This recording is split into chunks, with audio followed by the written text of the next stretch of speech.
Okay, I'm going to be serious tonight. Seriously, I am. When I wrote this out, I got to noticing at the end, I didn't even do an introduction like, hey, I'm a believer in Jesus Christ in recovery from, because really this testimony is really kind of all over the map.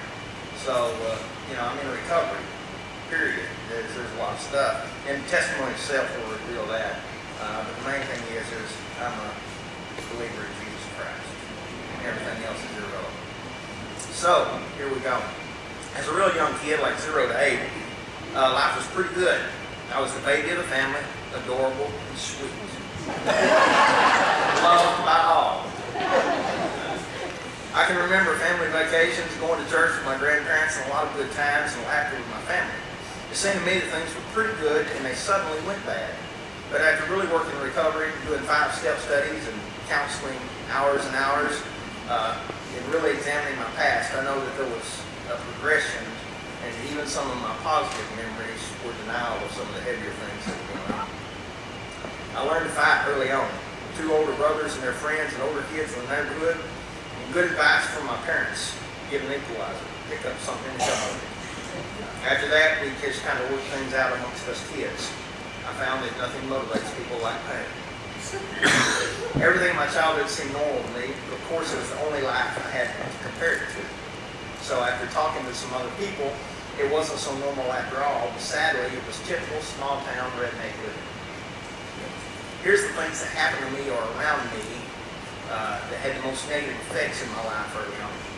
The violence as a young child was huge in my life. When I was about 10, an older kid exposed himself to me and propositioned me. Around age 11, my parents' marriage became unbearable. My dad became violent. And looking back, I see that my dad was always violent, but he went to a new level here.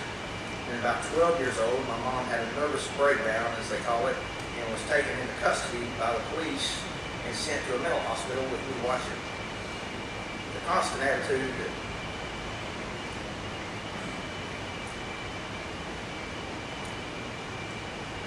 the constant attitude, the cops are bad.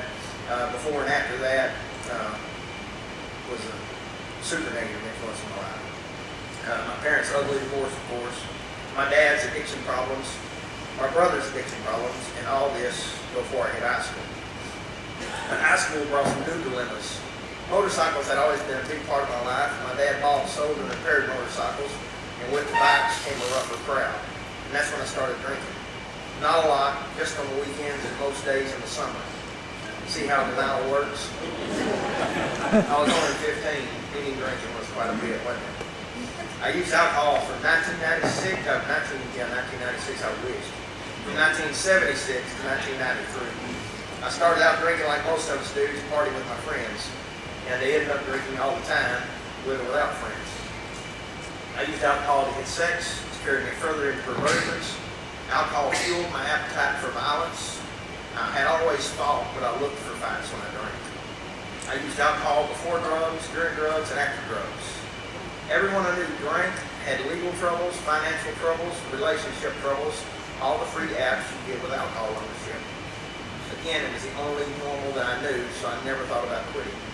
Even when I got out of prison, and I'll explain how it happened later, I didn't even quit. When I started attending church, I didn't quit. I used to drink when I prepared my Sunday school lesson I was going to teach teenagers the next day. Fortunately, a piano player named Betty, she believed God would stop my drinking. And she convinced my wife, and together they prayed booze right out of my life. I stopped drinking while drinking. Doesn't sound right, but that's exactly what happened. I was in a Hooters restaurant. We'll talk about my sexual addiction later. I poured a beer, took a drink, and as the waitress walked by, I thought, man, a glass of tea would really be better than this beer. And from that day forward, I didn't want to drink. I lost desire to drink again. I know that it didn't work for many of us that way, but I tell that story for those of you who are praying for someone to quit drinking. Steve, please don't stop praying. Now, to high school. I was already exposed to pornography in magazines as young as 10, and then I went to work with my mom at 13 at a drive-in theater that showed a lot of R and even some X-rated movies. Then at 15, I went to work for a restaurant managed by a sexual predator. He showed me hardcore pornography. He began with men and women, and transitioned it to men only. And of course, he was surviving with booze the whole time. Since I didn't object to these things, he tried to have sex with me. So I immediately quit and went to work for a veterinarian and found another sexual predator. He began with just little innuendos and comments, and finally he just flat out grabbed me. So I quit that job. So that was my sex education. Now I was ready to start dating. So, with alcohol to help me. So I was sexually active all the way through high school. During the summer, after graduating, something happened and I'm just now ready to start sorting out.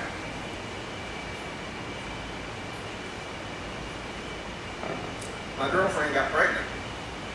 See, that's just how I thought of it. She got pregnant. But the truth is, we got pregnant. So together we decided to get an abortion. Today I'm learning that there are at least 3 victims of abortion. More than that if you count the doctors and nurses affected by the abortion. But I'm focusing on the baby, my girlfriend, and myself today. At the time it wasn't a baby, it was an inconvenience. Today I know that it was a human body formed by God.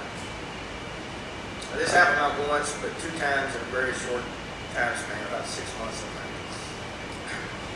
I've learned that the damage caused by this is much deeper than I could imagine. God gives a woman a natural desire and inclination to nurture and love. And he gives the men a natural desire and inclination to provide and protect. So we acted directly against those 4 God-givens when we aborted the babies, along with stopping something that God began.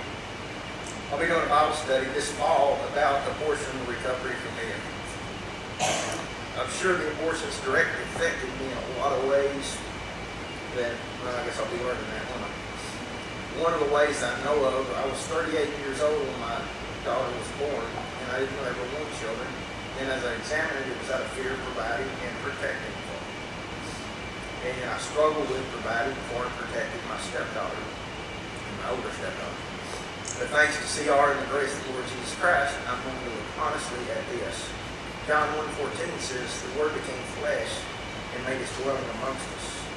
We have seen his glory, the glory of the one and only who came from the Father, full of grace and truth.